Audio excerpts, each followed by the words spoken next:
anyways, that's gotta stop.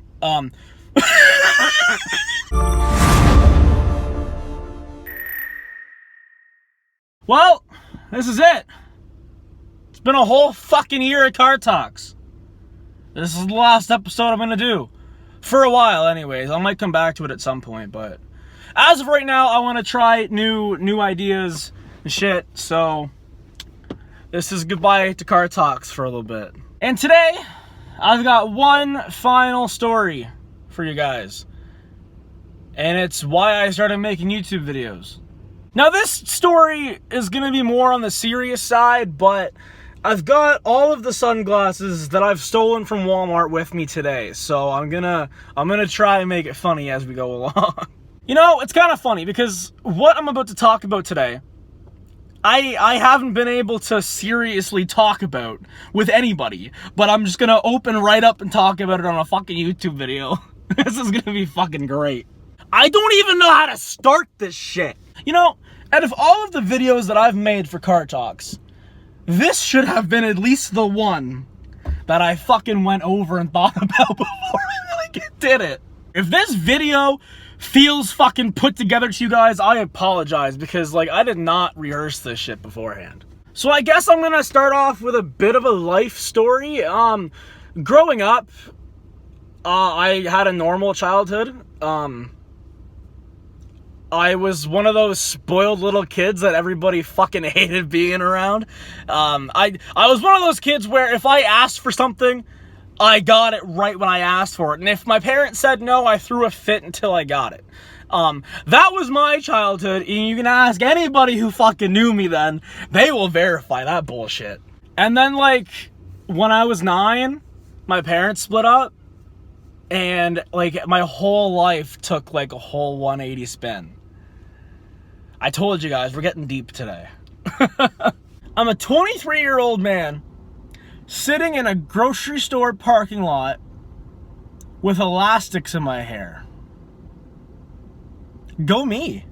When my parents split up, I of course blamed myself because I didn't understand what was actually going on. I do now, but when I was 9, I didn't fucking get it. So I thought, like, I did something wrong and it was my fault that they split up. Being 9, I moved in with my mom when my parents split up, and we moved to the complex that, you know, has the story where I got caught smoking, where we did all of our illegal activities, and we blamed the one kid and he just took it all. That's that complex. And with living in this complex, yes, I did make some good friends, but it was still different. I didn't like it. I wasn't able to adjust properly, and I went like almost a year without seeing my dad, and that shit fucked me up. By the time I was 11, like the big sad had set in. I was getting pretty fucking depressed because I wasn't able to adjust to just the huge 180 fucking switch. Like, so I started like eating a lot, and I went from like this scrawny little fucking boy to like this kid who was almost 300 fucking pounds. Like, it was fucking bad. Between the ages of like 11 and probably 8, like up until I was 18 years old, I wasn't able to find good coping mechanisms for my depression. Now you're probably gonna say, like, Keith, like, why didn't you go to the doctor, get medication? I did go to the doctor enough to get diagnosed with depression, and I don't like medication, so I'm a stubborn fucking male, okay? I don't like medication, so if I don't desperately, like, need to go on it, I'm not going to. I would say the closest thing to a healthy coping mechanism that I have between the ages of 11 and 18 was, I'm gonna have to say it was video games. Like, it probably sounds weird to some people, but when you play video games, like, you get into this world, and you're doing your own fucking thing. You're completely oblivious to everything that's around you. And you're filled with thoughts of what you have to do in the game. So that kind of overtakes the sad thoughts, if that makes any sense. It worked for me, so I just went with it. I depended on it, actually. Now, growing up, I knew I always had a bit of a sense of humor, but I never really used it. until one day in high school, I made somebody laugh really fucking hard, and it made me feel good. And I had a counselor in high school, which, bless her fucking soul, like, she helped me through a lot of shit. She told me one day that, and it still sticks with me today, that I make people laugh because I don't know how to make myself laugh. That really stuck with me. That really hit home. So I kind of lived by that for a couple years. And because I didn't know how to like kind of make up my own funny content, I would go on YouTube and I would search up funny jokes, tell my friends, and if I could get my friends to laugh, it made me feel better. This is where YouTube kind of comes in. I wonder what it would look like if I put my beard into like an actual, like, legit ponytail. Like, is my beard long enough for that? Oh, that guy's is though. God damn. Oh boy, he dark. It's probably gonna look weird. Nope. With searching YouTube for funny people who made funny shit, I came across a couple channels that I still watch today that just fucking had me like that good old stomach silent laugh shit. That's good shit, bro. And with watching those videos, that's when I came to realize that if I made a YouTube account and I made funny videos, I could make a lot of people laugh. And that would make me feel good. So that's the birth of my YouTube channel. Now, don't get me wrong, my YouTube channel did not take off how I expected it to, but I know my friends and family watch my videos, and I know I can make them laugh, so I'm gonna take that as a fucking win. Now, don't get me wrong. If I did, like, ever get YouTube famous, or just famous in general, like, I wouldn't say no to it, but it's not what I'm trying to do. But then around, like, I don't know, 2021, I realized that my YouTube channel wasn't taking off how I wanted it to, and it brought me down a little bit.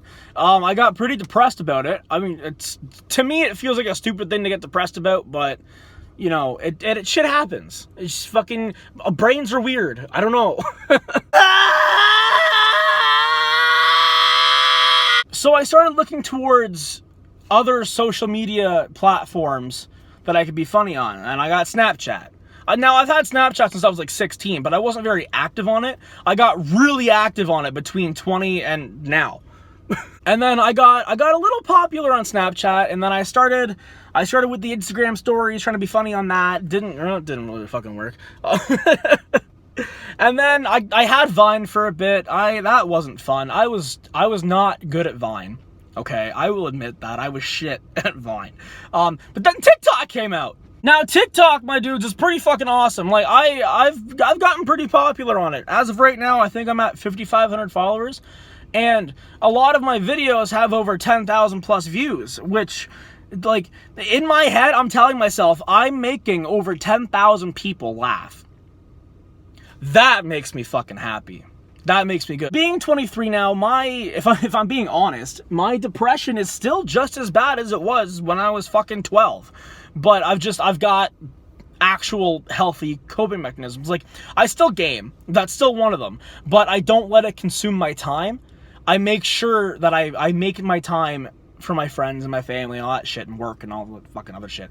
But like, I play guitar, I drive, I listen to fucking music, I perform fucking symphonies in my car, I might add. Like, those are all things that make me happy, that help, like make me feel good. Well, and making people laugh, too, like, you know. But the one thing I do that I'm not too sure if it's healthy or not, I don't even know if there's an actual term for it, but, like, I latch on to people. Let me emphasize a little bit. So, my depression now only kicks in when I'm alone. And when alone, like, I mean, like, when I'm not playing video games, when I'm not hanging out with friends, when I am in my apartment alone, that's when the big sad comes. That's when I start feeling really fucking low on myself and shit. So what I've been doing the last couple of years that I've just picked up on now is I make sure I'm always with somebody. So I'm always asking my two best friends to hang out all the time. Now we all have fucking lives, so I never, like, I don't expect them to be like, yeah, let's hang out every time. Like, I know that. And then if I'm in a relationship with somebody, like, if I'm being honest, I'm gonna come off as clingy. I don't mean to be, but it's because I get dependent on not being alone. Now, it doesn't necessarily mean like a partner, it's just like friends and everything, like family and all that shit. See, this is weird to talk about on at a phone. It's weird. With always asking people to hang out, I know I come off as clingy, but that's not the intention. It's just, hey, I want to hang out with you because I'm feeling sad. That's pretty much what I'm trying to say. I'm saying your company makes me happy. Get the fuck over here. Oompa loompa doopa dee doo. But yeah, I don't really know what else to add. Moral of the story: depression sucks. Talk to people about it. There are, like, whenever you feel alone, just try to tell yourself that, you know, there is at least a handful of people out there that actually fucking, like, are there for you. And I know who those people are now, so it makes things a little easier. It's not perfect yet. I'm still a work in progress. I'll admit it. But we're getting there. One day at a time, right? Just kind of go with the flow.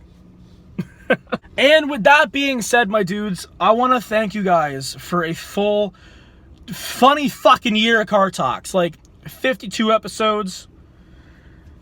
I've gotten nothing but good fucking criticism from you guys. Like, honestly, like, I know a lot of you guys are just like my friends and coworkers and family, just watching these just to kind of support me and shit. But either way, no matter how many people watch these videos, I know at least one person is gonna laugh. And honestly, at the end of the day, that's enough for me. If I can make one person laugh a day, then that's a possibility of somebody not feeling sad for a couple seconds. Because when I watch YouTube videos that are funny, it makes me feel happy. So I want to try to give back and do that to other people. That's the whole fucking reason I started doing this shit. Not to get fucking famous, not to make fucking money, to fucking make people feel good.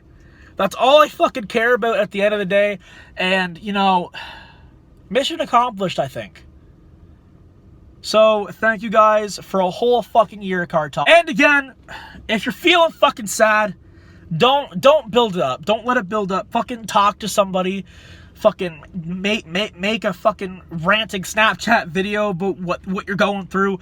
Do something so that somebody hears you, because somebody fucking cares. Just fucking don't let that shit build up. It's worse for you in the long run.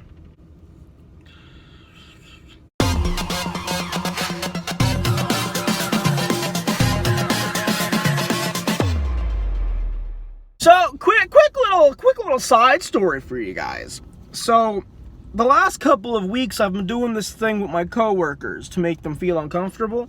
I'll walk up to them. Hang on a second here. I'll look at them square in the fucking face and I'll be like, wait.